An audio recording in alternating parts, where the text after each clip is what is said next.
Jarl threw his bride to wolves 20 winters later. She returned with sons and giant Viking husbands. Snow swirled around the battlements like restless spirits, and the torches along the corridors flickered, casting long, dancing shadows. Inside the great hall, heavy with the scent of pine wood and burning resin, Ira stood tall in her ceremonial cloak. Her chest rose and fell with quiet determination, though her hands trembled just slightly beneath the fabric. Tonight was supposed to be her union with Jarl Haldor, a man whose name had been whispered across the northern kingdoms as both cruel and wise. But tonight would become a memory of betrayal instead. Haldor entered the hall with the heavy tread of a man used to command. His dark eyes scanned the room with sharp suspicion, finally landing on Ira. His expression was unreadable, but the tension in his jaw betrayed him. The hall, filled with lords, ladies, and warriors, fell silent. Every eye seemed to hold a question, and every whisper threatened to rise into accusation. "Ira," Haldor said, his voice echoing against the stone walls, "do you deny the truth? Do you deny that you conspired against me?" Ira's throat tightened. She knew this moment was not about truth, it was about power. Someone had poisoned the Jarl's mind with lies. Someone had whispered that she, the bride he had claimed as his own, had betrayed his trust. And now she stood alone against the weight of a kingdom's judgment. "I do not understand, my lord," she replied, her voice steady, though her heart thumped like a drum. "I have done nothing against you or your people." Haldor's eyes narrowed. His hand rested on the hilt of his sword, a silent threat. "Do not lie to me," he said. "The wolf-marked letters came from your hand. The plan to undermine my rule, your name is on it." Ira's eyes widened. Letters she had never seen, accusations she had never heard, all spun into a web meant to trap her. Fear rose like ice water in her veins. She took a step forward, but the hall seemed to shrink around her, the shadows stretching longer, swallowing her courage. "I swear on my life, Jarl, I have done nothing," she said, her voice rising. "You are mistaken." Haldor's lips twisted into a smile that did not reach his eyes. "Mistaken?" he asked, his tone cruel. "No, Ira, you know the punishment for betrayal. Wolves do not forgive. Wolves do not forget." The doors of the hall creaked open and soldiers approached. Their armor gleamed dimly under the torchlight. Ira's heart sank. She had known fear before, but never like this, the fear of being abandoned, betrayed by the one she had trusted with her life. "No," she cried, struggling against the soldiers who grasped her arms. "I swear I am innocent." But Haldor's command was final. The hall erupted in gasps and murmurs as he gestured toward the gates. "To the forest with her. Let the wolves decide her fate." Ira felt the chill of winter seep into her bones as they dragged her out of the great hall. The snow was thick on the ground, and the forest beyond seemed endless and unforgiving. She stumbled, her feet sinking into the cold, powdery snow. Her breath came in short, ragged bursts. She looked back at the fortress, the torchlight fading behind her, and felt a crushing loneliness. The wolves were not visible at first. Only the silence of the forest and the distant howl of the wind surrounded her. But she knew they would come. She knew their hunger would not be tamed by mercy or pleas. She tried to run, but the snow slowed her and the soldiers held firm. Her mind raced, not with fear but with a desperate will to survive. "I will not die here. I cannot let this end me." Hours seemed to stretch as they reached a clearing. The moon was a pale witness, casting silver light over the white world. And then she heard them, soft growls at first, distant and cautious. The wolves had caught her scent. Their eyes reflected the moonlight, glinting like shards of ice. Ira fell to her knees, the cold biting her skin.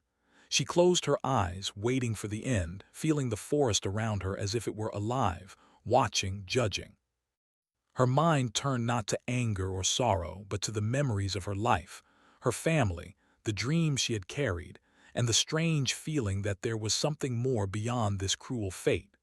The wolves circled her, their growls rising in a haunting chorus. Their teeth glinted under the moon and their eyes were sharp, intelligent, filled with a wild knowledge. Ira's chest rose and fell rapidly, but she forced herself to breathe calmly. If I am to die, let it be on my own terms. Suddenly, a figure appeared from the shadows. Tall, broad, and almost impossibly large, he stepped into the moonlight. The snow crunched beneath his feet and the air seemed to shift around him. Ira's eyes widened. The wolves froze, their growls faltering, as if recognizing an authority beyond their own. He was a giant of a man, his hair wild like the forest itself, and his eyes burned with a strange, fierce light. He held no weapon, yet every muscle in his body radiated power. The wolves backed away, growls softened to low murmurs, and Ira felt a sudden surge of hope. "Step back," he said, his voice deep and commanding. "She is under my protection." The soldiers hesitated, uncertainty flickering in their eyes. The giant's presence was impossible to deny. Even the moon seemed to glow brighter around him, as if the forest itself acknowledged his power. Haldor's soldiers took a step back, unsure, and the giant looked down at Ira.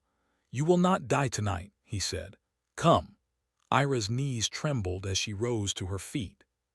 She did not fully understand who this man was or why he had appeared, but instinct told her to trust him. She followed him into the forest, the wolves fading behind them, watching silently. As they walked, Ira's mind was a whirlwind of confusion and questions. "Who are you?" she asked softly. The giant's eyes met hers. "My name is Bjorn," he said. "I have waited a long time for the one the wolves could not claim. You have survived, Ira. That is not by chance." The words hung in the cold air. Survival was not chance. It was courage and perhaps destiny. Ira felt the first spark of strength return to her heart, a flicker against the darkness that had threatened to consume her. They came to a hidden valley, surrounded by cliffs and ancient stones. The wind was gentler here and the air carried the scent of pine and frost. Wolves lingered at the edges, keeping their distance. Bjorn gestured for her to rest. "You will heal here," he said. "The forest will teach you to survive. And when the time comes, you will reclaim what was stolen from you." Ira sank to the snow-covered ground, exhaustion overwhelming her, but her heart beat with a new rhythm, one of determination, resilience, and the faint stirrings of a bond she did not yet understand. The first night in the hidden valley was quiet, yet filled with the whispers of the forest. The wind carried secrets, and the stars overhead seemed to shine with a knowing light. Ira closed her eyes and let sleep take her, but even in dreams, the memory of betrayal lingered. She dreamed of Haldor, his cold eyes accusing her, his hand pushing her into the snow. She dreamed of wolves circling, teeth glinting, and the forest swallowing her whole. But then she saw Bjorn's eyes, fierce and protective, and a warmth spread through her chest. A promise of survival, of strength, of a future that could be forged from pain. When she awoke, the morning light painted the valley in gold and silver. The snow sparkled like crystals, and the trees stretched high into the sky, their branches heavy with frost. Ira stood and took a deep breath. The cold no longer bit as sharply. It was a reminder of the life she still held, the chance to rise from the darkness of betrayal. Bjorn approached her, his massive frame cutting a shadow against the morning light. "The forest has chosen you," he said. "It will give you strength, and in time it will teach you to command it." Ira looked out over the valley, the snow, the ancient stones, and the distant mountains. She felt a quiet determination growing within her. The Jarl had thrown her to wolves, but she had survived. She would not just survive. She would rise, stronger, wiser, and with a heart tempered by fire and ice. And somewhere deep in the forest, the wolves howled, a chorus that spoke of judgment, power, and the beginning of a story that had only just begun. Ira turned to Bjorn, her eyes steady. "I will not forget," she said softly. "And one day he will know that I am not the same girl he betrayed." Bjorn's lips curved in a faint smile. "No," he said, "you will be far more than he ever imagined. But first, we endure. The forest has much to teach, and winter is only the beginning." As the wind howled through the valley, carrying the scent of snow and the promise of revenge, Ira felt a spark of hope and fire. The world was cruel, but she was alive, and the story of her survival and the justice she would claim was only just beginning. The first winter night had passed, but 20 winters of destiny, struggle, and transformation awaited. The hidden valley lay under a blanket of white snow, the trees bowed with frost, and the wind whispered secrets through the branches. Ira had never seen a place so wild and yet so protective. Here, away from the fortress of betrayal, she could breathe. And yet, freedom was not simple. Survival demanded strength, and strength demanded change. Bjorn, the giant warrior who had saved her from the wolves, became both her guide and her challenge. His eyes, deep and serious, watched her every move as she learned to walk through the snow without sinking, to read the patterns of the forest, and to listen to its hidden life. "You must trust the forest," Bjorn said one morning, his voice deep, echoing against the cliffs. "It speaks in ways we often cannot hear. Wolves, trees, wind, they all tell truths you will need to survive." Ira nodded, shivering in her fur-lined cloak. She had tried to speak, but the words often failed her in his presence. His strength, though comforting, reminded her of her own fragility. And yet, with each day, she began to feel the pulse of life around her, the quiet rhythm of nature that was patient, observant, and wise. They started with the basics. She learned to find food in frozen streams, to fashion shelter from fallen branches and snow, and to read the skies for warning signs of storms. Bjorn never held her hand in teaching. He expected her to stumble, fall, and rise again. And she did. Each bruise, each frostbitten fingertip only made her resolve stronger. "I cannot be weak," she whispered to herself one evening, watching the last light of the sun fade behind the distant mountains. Her breath formed clouds that drifted into the cold air. Not again. Bjorn noticed, as he always did. "Strength is not only in your arms or legs," he said, sitting beside her by a fire they had built. "It is in your mind, your heart, your will. You survived the wolves. That was only the first test." Ira looked at him, her eyes reflecting the firelight. His words carried weight, but they also carried another feeling, something she could not yet name. Respect, admiration, perhaps something closer to trust. For the first time in many years, she felt she could lean on someone without fear. As winter deepened, Ira began to notice changes within herself. She could feel the wolves' movements before they appeared, hear the rustle of the forest with extraordinary clarity. It was as if the cold, the snow, and the isolation had sharpened her senses. Sometimes, she could even sense Bjorn's presence before she saw him, a quiet warning or reassurance carried through the wind. "You are learning quickly," Bjorn said one morning, his eyes scanning the snowy horizon. "But the forest has more to teach. You must listen, truly listen, and not only with your ears." Ira nodded, closing her eyes. She let the cold seep into her bones, felt the rhythm of the snow beneath her feet, the whispers of the wind, and the distant howl of a wolf pack. Slowly she began to understand. The forest was alive. It had its own will, its own memory, and it had chosen her for a reason. Weeks passed. Ira's body grew stronger, her mind sharper. She learned to move through the forest silently, to track and to anticipate danger. And always Bjorn was there, not to protect her from every threat, but to guide her in mastering herself. One evening, as the northern lights danced across the sky in waves of green and violet, Bjorn brought Ira to a frozen river. "You will fish," he said simply. "Not with magic, not with force, but with patience. Watch, learn, and then act." Ira knelt by the riverbank, her hands numb from the cold, her breath visible in the icy air. The fish moved slowly beneath the ice, shadows flickering in the water. She held her hands steady, recalling the forest's rhythm, the way it breathed and waited. Hours passed, and just as her patience was about to falter, she felt a sudden tug. She pulled, and a small fish broke the ice's surface. Bjorn's deep laugh echoed across the frozen valley. "You are learning," he said. not just to survive, but to command your life, your fate. That is far more important than killing or fighting.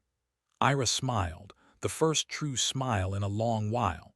She realized that strength was not revenge, it was endurance, skill, and the courage to keep moving forward. As winter gave way to the first whispers of spring, their bond deepened.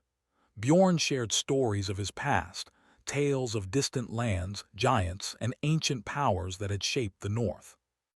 Ira listened, fascinated, and in turn shared memories of her past life, her family, the fortress, and the betrayal she had endured.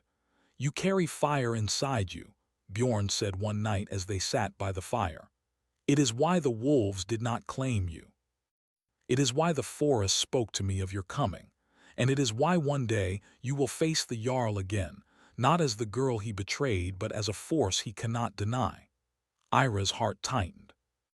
The thought of Haldur, the Jarl who had cast her into the wolves, made her blood burn with a mixture of fear and anger. But she also felt a strange calm. She was no longer helpless. She had been reforged by the wilderness, by Bjorn's guidance, and by the fire that had always lived inside her. Spring arrived slowly, the snow melting to reveal the first green shoots. In the quiet of the valley, Ira's life began to take a new shape. Bjorn taught her how to harness her connection with the wolves, how to call them, and how to move as silently and swiftly as they did. The wolves, once her potential killers, now became her allies, recognizing her as part of the wild itself. It was during one of these training days that they first spoke of the future, not just survival but family. Ira hesitated, her thoughts turning inward. Could she trust herself to care for children after all she had lost? Could she trust Bjorn to be more than a mentor, more than a protector? Bjorn sensed her hesitation. "You fear what life may bring," he said, kneeling beside her. "And that is natural, but you are not alone anymore. The forest, the wolves, and I, we will face whatever comes together." Ira looked into his eyes, seeing the truth of his words. Slowly she nodded.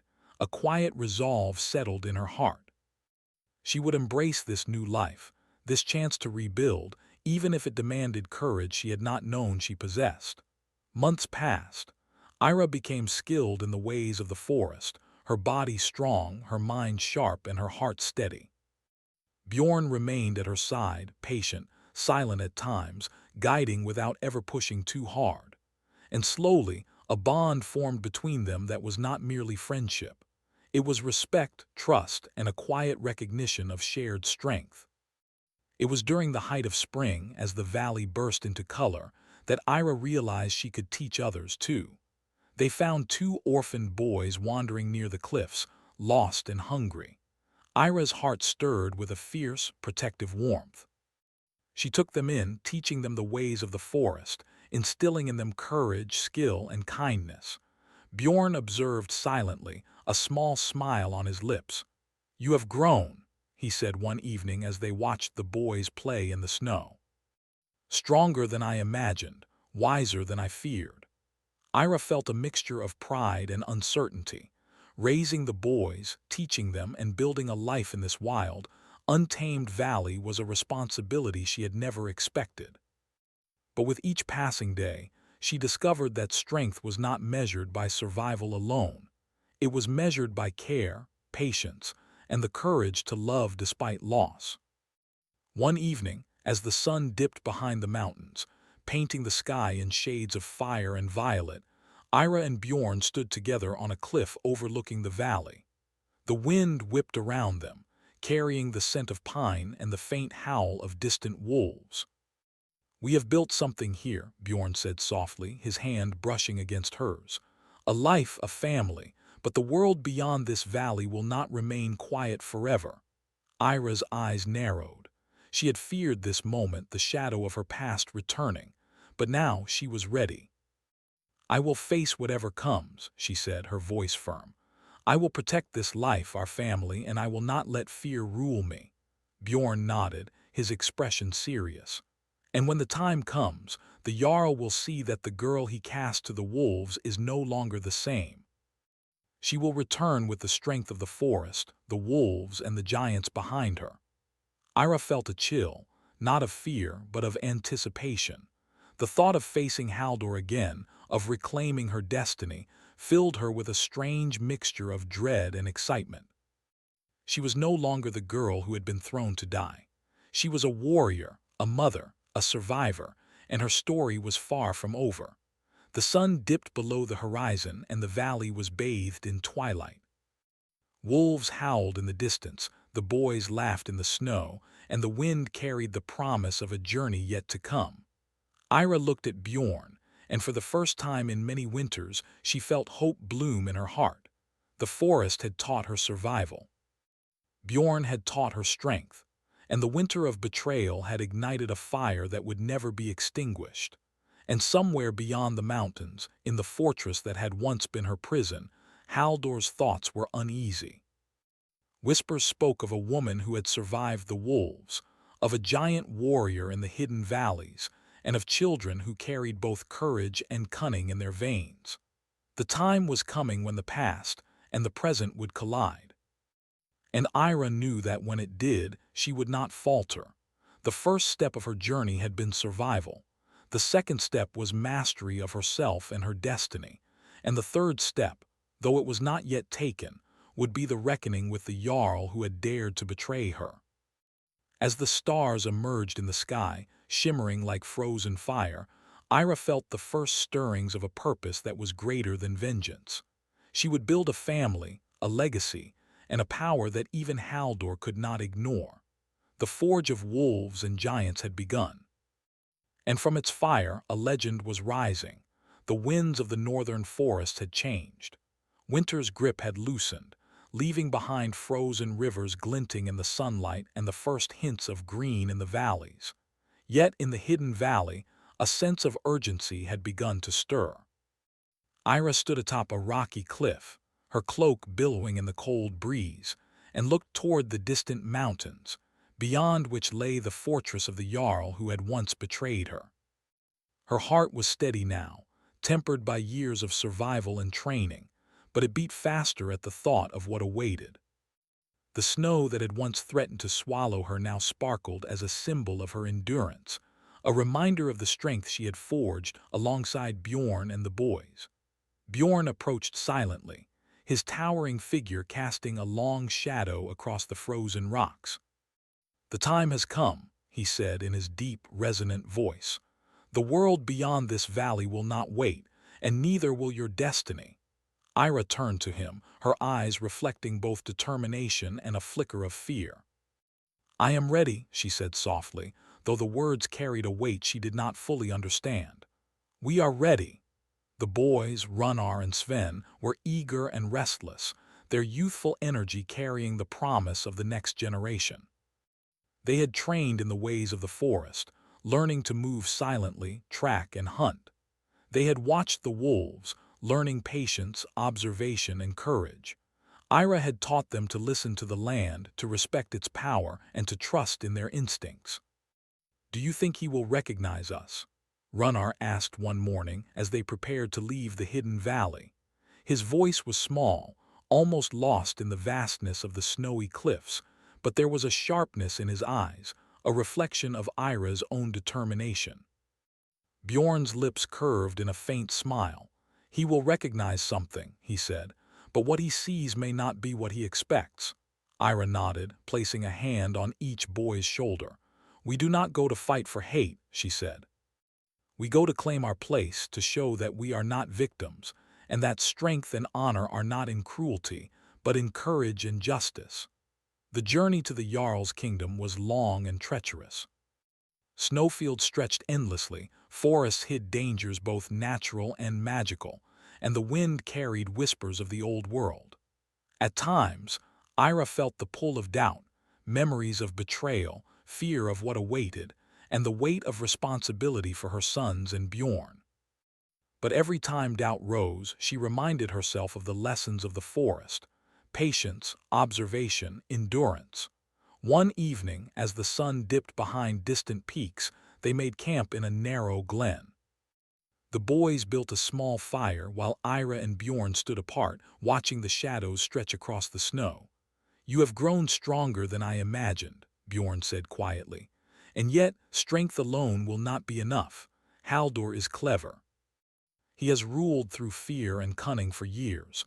He will not underestimate you, but he will test you in ways we cannot foresee." Ira's gaze was steady. "I am not the girl he betrayed, and you are not only my protector.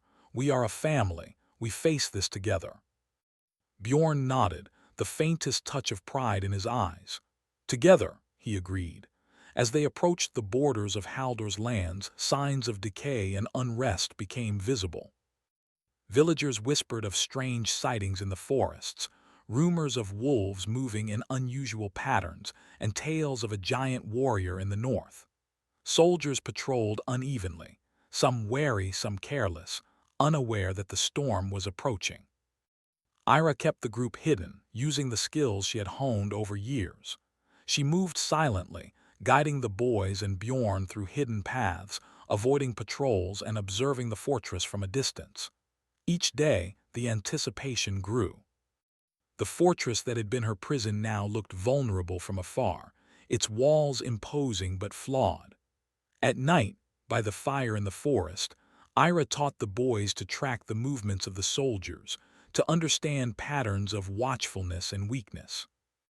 Runnar, quick and clever, caught on easily, while Sven, thoughtful and cautious, learned patience. Together they became a team, a reflection of the bond between mother and sons, and between the giant warrior and the forest. It was on the third day, as they crept closer to the fortress, that Ira felt the first tremor of fear, not for herself but for her sons. She remembered the cold nights, the betrayal, and the wolves circling her in the darkness. But this time, she was not alone. Bjorn's presence was steady, the boys were brave, and the forest itself seemed to watch over them. "We are ready," she whispered to herself, feeling the pulse of the land beneath her feet. "We face this not with hate but with courage." The approach to the fortress was silent, almost ghostly. The gates were heavy, the walls high, and the towers stood like sentinels watching the snowfields. Haldor had grown older, and his once-proud posture now carried a faint stoop. Yet his eyes were sharp, calculating, and full of suspicion. Ira and Bjorn watched from the forest edge, hidden by the shadows. The boys crouched beside them, alert, their young faces set with determination. "This is where it begins," Ira said softly. "And we must be ready for anything." As night fell, the fortress lights glimmered like distant stars. Ira's thoughts drifted to the past, the betrayal, the wolves, the bitter winter that had changed her forever. But she did not dwell in the pain. Instead, she focused on the path ahead, the reclamation of her life, the protection of her family, and the justice that had waited silently through 20 winters. Bjorn's hand rested on her shoulder. "Fear is natural," he said quietly, "but it does not control us. Remember who you are and what you have become." Ira nodded, drawing a deep breath. She felt the forest, the wolves, and the years of training flow through her. She felt the strength of Bjorn at her side and the courage of her sons beside her. And she knew that the time of reckoning had arrived. The next morning they moved closer, using hidden paths and natural cover. They observed the fortress from a hilltop, noting the movements of soldiers, the patterns of patrol, and the weak points in the defenses. Ira's mind worked like a sharpened blade, analyzing every detail, planning their next steps. "We strike not with haste," she whispered. "We strike with purpose, with precision, and with the strength we have gained." Bjorn nodded, his massive hand resting on the hilt of his sword. "The Jarl will see you, but he will not see us until it is too late." As the sun dipped below the horizon, painting the sky with shades of gold and crimson, they made their move. The forest seemed to hold its breath, the snow silent beneath their feet, and the distant howl of wolves carried across the valley like a warning. Ira led the boys through hidden paths, her movements swift and silent. Bjorn followed, a silent guardian whose presence radiated strength and authority. They approached the fortress walls, noting the watchtowers, the guards, and the gates. The moment of confrontation was near, and the air seemed charged with anticipation. Suddenly, a torch flickered in a distant tower, catching the attention of a patrolling soldier. Ira froze, heart pounding. The soldier's eyes scanned the forest, but the shadows and snow concealed them. A wolf howled in the distance, drawing the soldier's gaze away, and Ira allowed herself a small sigh of relief. "This is it," she whispered. "Soon we face him. Soon the girl who was thrown to wolves will stand before the Jarl again." Bjorn's eyes gleamed with quiet intensity. "And when we do not falter. We are not the same as before. We are stronger, wiser, and united. Let him see that the cost of betrayal is not only survival, but the rise of those he underestimated." Ira nodded, feeling the power of her words, the fire of her purpose. She thought of the past 20 winters, the cold, the fear, the pain, and how it had shaped her into someone unbreakable. She thought of the boys, innocent yet fierce, and of Bjorn, whose strength had guided and protected her. Together, they were unstoppable. The fortress loomed ahead, dark and imposing, its walls holding the weight of Haldor's rule. But Ira no longer felt fear. She felt determination, courage, and the quiet certainty that the past could no longer define her. She had survived wolves, harsh winters, and betrayal. She had built a family, honed her strength, and discovered the power within herself. And now the time had come to reclaim what was hers. The night was still, the snow soft beneath their feet, and the forest seemed to whisper encouragement. Ira took a deep breath, feeling the pulse of the earth, the rhythm of the wind, and the presence of the wolves in the distance. The fortress would no longer be a place of fear, it would be a place of reckoning. As they crouched behind the last line of trees, hidden from view, Ira's heart swelled with a mixture of anticipation and resolve. "We are ready," she whispered, "for justice, for strength, for family." And somewhere within the fortress, in the halls that had once witnessed betrayal and fear, Haldor's mind stirred uneasily. He felt a presence he could not name, a shadow moving beyond the walls, a power that had grown in the years he had ignored. Something was coming. And when it arrived, it would not be the girl he had thrown to wolves. It would be a force of ice, fire, and destiny, forged in the hidden valley, guided by the giants, protected by the wolves, and carried by a mother's unwavering courage. The stage was set. The reckoning was near. And as the stars twinkled above, Ira and her family prepared to step out of the shadows and into history. The fortress loomed against the horizon like a frozen monument of fear. Its towers scraped the sky. Its walls held centuries of stone and secrets. And within its halls, Jarl Haldor sat upon his throne, unaware that the past he thought buried was about to rise. The northern wind carried whispers through the forest, rustling leaves and snow alike, and with it came the silent footsteps of those who would claim what had been stolen. Ira crouched behind the thick trunks of the forest, her breath visible in the frigid air. Her sons, Runnar and Sven, huddled close, their small hands gripping daggers they had learned to wield with precision. Bjorn stood beside her, massive and silent, his presence a shield against both fear and doubt. Together they were a force born of survival, patience, and the fire of injustice that had not been quenched by 20 winters. "This is it," Ira whispered, her eyes scanning the fortress below. "The moment to reclaim what we lost, to face the past and show strength beyond their understanding." Bjorn's deep voice rumbled like distant thunder. "We strike with wisdom, not rage. Courage tempered by care is stronger than anger alone." Ira nodded, feeling the weight of his words. Rage had carried her this far, but wisdom would guide the final steps. The boys looked to her, their young eyes reflecting both excitement and fear. She knelt, brushing a strand of hair from Runnar's forehead. "Remember what I taught you. Watch, listen, and act with purpose. Our strength is in unity." As twilight fell, they moved closer, using the shadows and the natural cover of the forest. Ira's senses were sharpened by years of living in the wild. She could feel the patrol's movements, the subtle creak of gates, the faint glow of torchlight through the windows. The fortress was alive with vigilance, yet it had not prepared for what was coming. They reached a hill overlooking the main gate. Ira's chest tightened, a mixture of anticipation and fear rising within her. 20 winters ago she had been helpless, cast into the snow, abandoned to wolves. Now she was far from that girl. Now she was a mother, a warrior, a strategist. The years of training, of survival, of love and care had forged her into someone the Jarl could not recognize. Bjorn crouched beside her, his immense hand resting on the snow. When we enter, do not underestimate him. He is clever, experienced, and cruel, but he is not prepared for you, Ira, not for us. Ira's gaze hardened. I will not falter. I will face him not with hatred but with the strength I have earned. The first movement came as they descended toward the gate. The boys ran ahead, silent and swift, following paths Ira had marked in the snow. Bjorn moved beside her, every step deliberate, every motion a warning of the force that accompanied them. The soldiers on patrol were distracted by the wolves' howls in the distance. Their attention was drawn outward and the group passed unseen, the forest masking their presence. Ira's heart pounded, but her steps were steady. The years of patience, of quiet observation had led to this moment.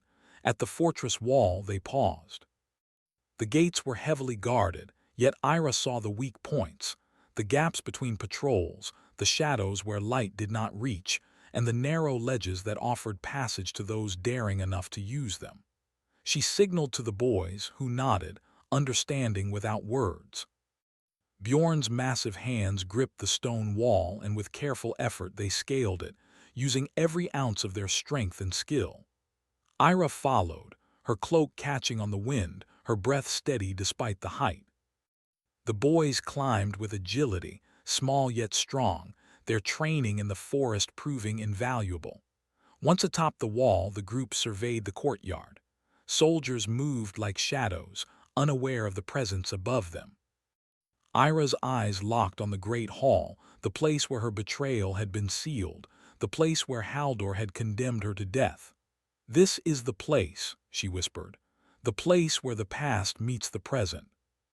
They descended silently into the courtyard, moving through shadows and behind pillars, each step calculated, each movement precise. The fortress, for all its strength, seemed fragile against their determination. The boys moved like spirits, quick and careful, and Bjorn's presence was a living wall of power beside Ira. Finally, they reached the great hall. The massive doors loomed ahead, and Ira's heart surged with both fear and resolve. She could hear the faint echoes of voices inside, unaware of the reckoning approaching. Bjorn touched her arm gently. "Remember courage and wisdom. Do not let anger blind you." Ira nodded, taking a deep breath. She pushed the doors open and the hall fell silent. The lords, ladies, and soldiers within froze, eyes widening at the sight before them.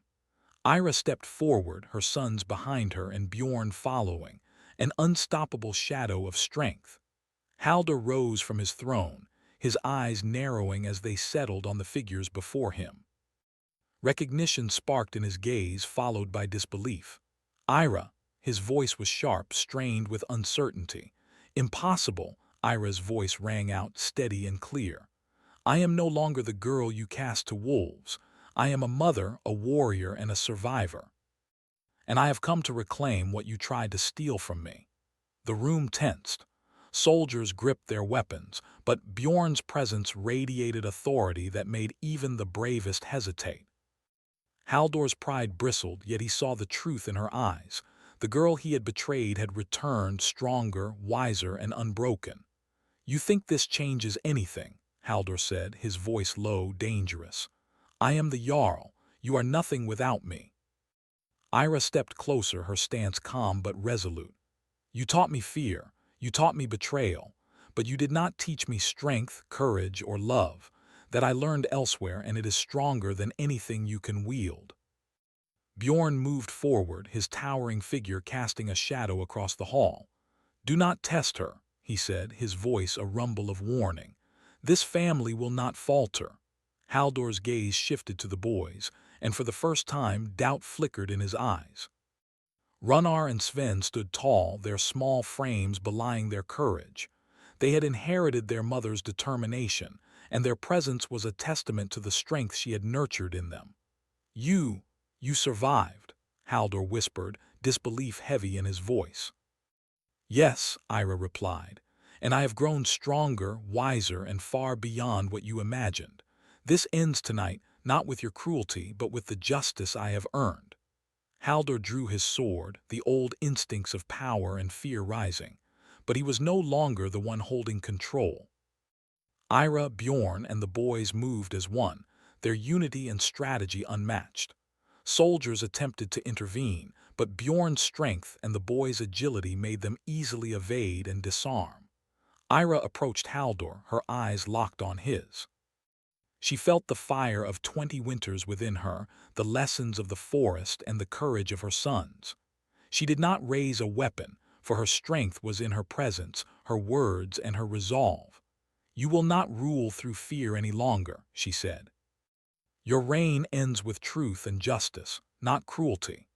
Haldor's shoulders sagged slightly, the weight of his years and his misdeeds pressing down. He realized the power he had relied upon, intimidation, deceit, and fear, was powerless against the courage of those he had wronged. Bjorn stepped forward, his eyes steady on the Jarl. "The forest, the wolves, and this family demand peace. Harm them no more, or you will face consequences you cannot escape." Ira watched as Haldor's expression shifted from anger to disbelief to understanding. He had lost the control he thought eternal, and in that moment she offered him something unexpected, mercy. "You will live," she said, "but your reign of fear is over. Reflect on the years you wasted and the lives you harmed. Let this be your redemption if you are willing to take it." Haldor sank to his knees, the reality of his failure clear. For the first time, he felt the weight of justice, not from punishment, but from the unbroken spirit of a woman he had betrayed. The soldiers and lords in the hall slowly lowered their weapons, sensing the shift in power. Ira had reclaimed her life, her family, and her strength, not through vengeance, but through courage, wisdom, and unwavering resolve. Bjorn placed a protective hand on her shoulder. "It is done," he said softly. "The past no longer holds you. The future is yours." Ira turned to her sons, who looked at her with pride and admiration. "We have endured," she said quietly, "and together we will build a life stronger than fear or betrayal." Outside, the northern wind carried the echoes of justice, the howl of wolves, and the promise of a new beginning. The fortress that had been a symbol of betrayal now stood as a witness to courage, resilience, and redemption. Ira's gaze drifted to the horizon, where the mountains met the sky. The past was behind her, the present was claimed, and the future stretched before her like a path of light through the snow. She felt the pulse of the forest, the strength of Bjorn, and the hope of her sons. Together they would forge a legacy, one of courage, unity, and the enduring power of the human spirit. The story of the girl thrown to wolves had become the legend of a family who rose stronger than the cold, the forest, and the cruelty of man. And somewhere in the distant north, as the first stars shimmered above the snow, a faint howl rose from the forest, a song of survival, love, and the beginning of a life shaped by courage and destiny. The forge of wolves and giants had given birth to heroes, and their story would echo through the valleys for generations to come. Ira smiled, feeling the warmth of victory and the calm of justice. The past was behind them, but their journey was only beginning. And together they would face whatever the world might bring, as a family bound by strength, love, and the fires of resilience.